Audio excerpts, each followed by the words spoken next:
What's up, fight fans? This is Kurt Taville with Counterpunch Boxing News, and I have some new news concerning the Charlos and their opponents, okay? Rosario and Derevyanchenko, okay? And I'm going to bundle this together. This is the official fight study and prediction and keys of victory for both fighters. We're going to start with Jermell at 154 and Rosario, okay? Jermell and Rosario, okay? That's going to be one hell of a fight. And this is how I look at this fight being. Both of these guys proven to have punching power.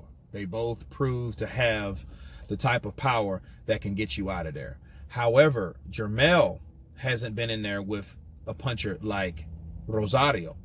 Rosario, igual. The same for him. He hasn't been in there with a puncher like Jermell. Okay. Now, I've never seen Jermell shy away from taking a punch.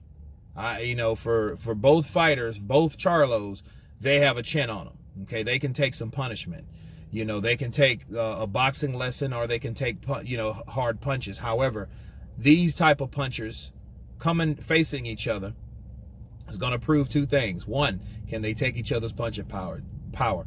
Two, how will they react from this punching power? Okay, that's the thing that you think of when you're dealing with two punches. See, what could also happen, Rosario might catch Jermell. He might hurt Jermell. Jermell may get tentative, okay? However, I don't think that's in his nature, or vice versa.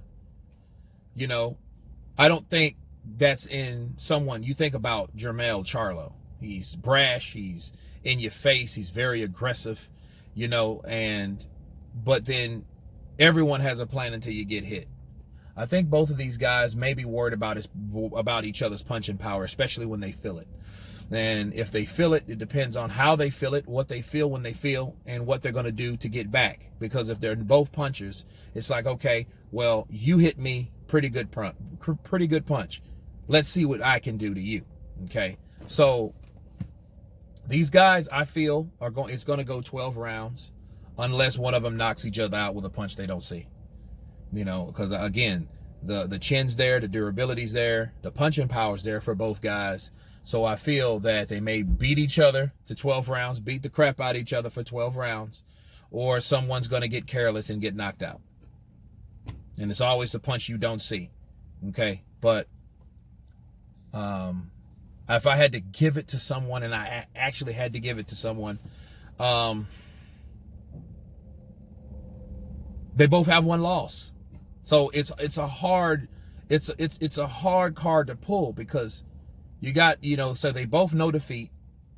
Rosario has upset J-Rock. J-Rock was knocked out by Jermall, but then J-Rock knocked out Jarrett Swift-Hurd with Jarrett beating Lada. So all of these guys are fighting. You have two new people that's coming into the equation to make a standoff. And when they make this standoff, they're going to figure out, we're going to find out who's going to be who. Hassan, he is a upset king. He might follow that cab. I've seen it happen. He might have just been that sleeping giant, right? But I think 12 rounds, very close decision for either guy. Probably Charlo. Okay, he's the more known. If it had to go to a decision, it would be Jermell. In a tough fight. Okay, but he would still take it. He has the name. Okay, or a knockout from either side, because both of these guys can punch. So that's going to be a very, very interesting fight. Now, Jermall. Okay, Derevyanchenko. This type of fight is going to be very, very interesting, because Derevyanchenko is coming for business, and I think this is the last time he can prove himself to do what he's done. Okay, he's fought Triple G, he's fought Danny Jacobs. These are the top middleweight fighters, champs. Okay, he's done that. He was able to hurt Triple G, and that's the first person I've seen that hurt Triple G and made this man stop him in his tracks and back up. I'm not talking about the Canelo fight. That was a back and forth thing. No, Derevyanchenko hurt this guy and made him stop. We hit him with that right hook to the body.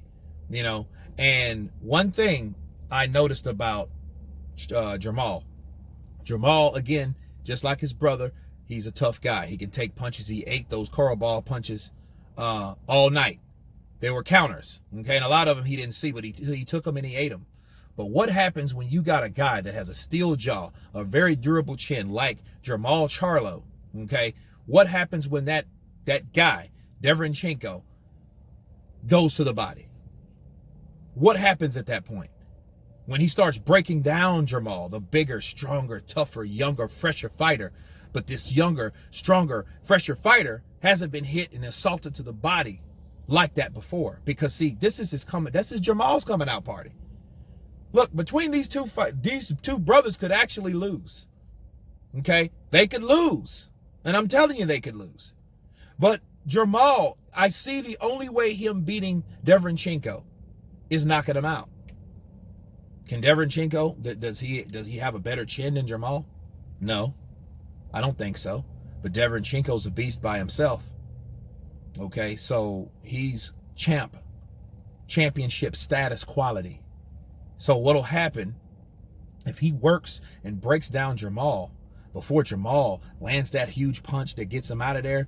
Derevyanchenko will have a victory that night. Okay, because all the punching power, all those things, you know, where Derevyanchenko is a very aggressive fighter, unless he gets old overnight. If he gets old overnight, he comes in there sluggish, he's going to get knocked out by Jermall, because Jermall can punch also. So he has a good combination. The only problem with Jermall is he has not been tested at that weight. This is his test. So we will see. Derevyanchenko, by being a worker bee, putting the punches together, forcing the fight, making the fight, or knockout by Jermall Charlo. Okay, that's my prediction, guys. That's my counterpunch. You guys tell me what you think about the Charlo brothers taking on their opponents, Sergey Derevyanchenko and Jason Rosario. Tell me what you think. Please subscribe. And you guys been counterpunching. Peace.